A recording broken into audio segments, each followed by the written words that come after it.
has overcome the lies, the good news of His Majesty in His Christ, and it is vital that we raise our tribal flag, the flag of the conquering lion of the tribe of Yehuda. Until we get clear on some basic principles. How can we have a barter system if we don't have a market?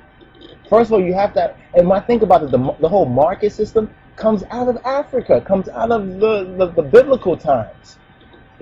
And when we talk about the markets, the Wall Street stock market, the London bankers, or the Tokyo area, whatever like that, you know where it all comes from? Axum. Axum in Ethiopia was a marketplace.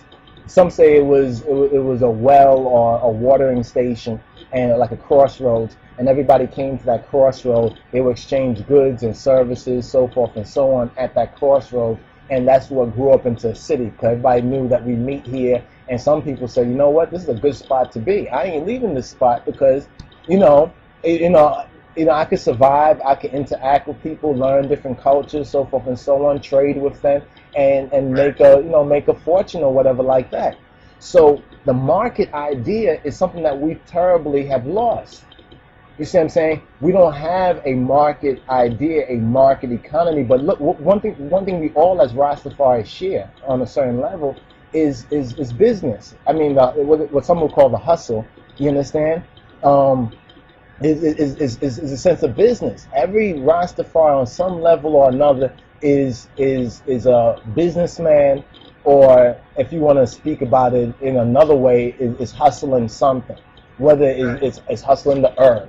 Some hustle the herb until they can make enough money to get a store and then sell some real so-called products in it. You understand? And maybe get off of the herbal economy and get to a more mainstream economy. I mean, I know some brothers who actually got into real estate. There's some Rastafari brothers who own certain real estate and they actually rent it out to other people. You'll think Jews own it, but actually some Rastafari actually own real estate, and a lot of them will tell you they started out on the herb hustle. Years ago they started hustling herb.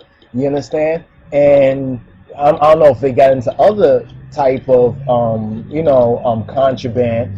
You understand? But most of them, the good thing that they show is that they were able to get to like a mainstream economy.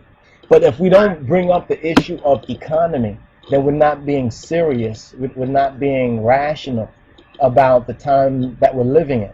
Because when people say, well, let's get to brass tacks. Let's get down to brass tacks. Most of us have wife or wives, whatever the situation may be, respectively, and family and children. But we don't have any economic system besides so-called hustling herb, and that has kind of blown up in our face, because most of the people most of the distributors that most of the street level herb sellers get their merchandise from are not Rastafari in any sense. And in fact, some of them think Rastafari is stupid, because how did they come into this and control it? How do they control the market, so forth and so on? And it's not because we weren't violent enough. In fact, most true Rastafari can only be but so violent. At some point in time, you recognize it's wrong if it's more than self-defense.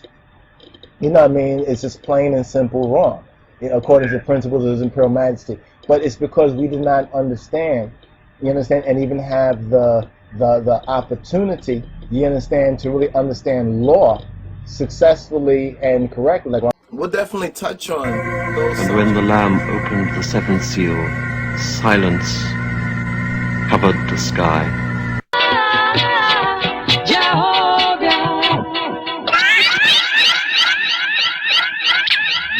The truth has overcome the lies, the good news of His Majesty in His Christ, and it is vital that we raise our tribal flag, the flag of the conquering lion of the tribe of Yehuda.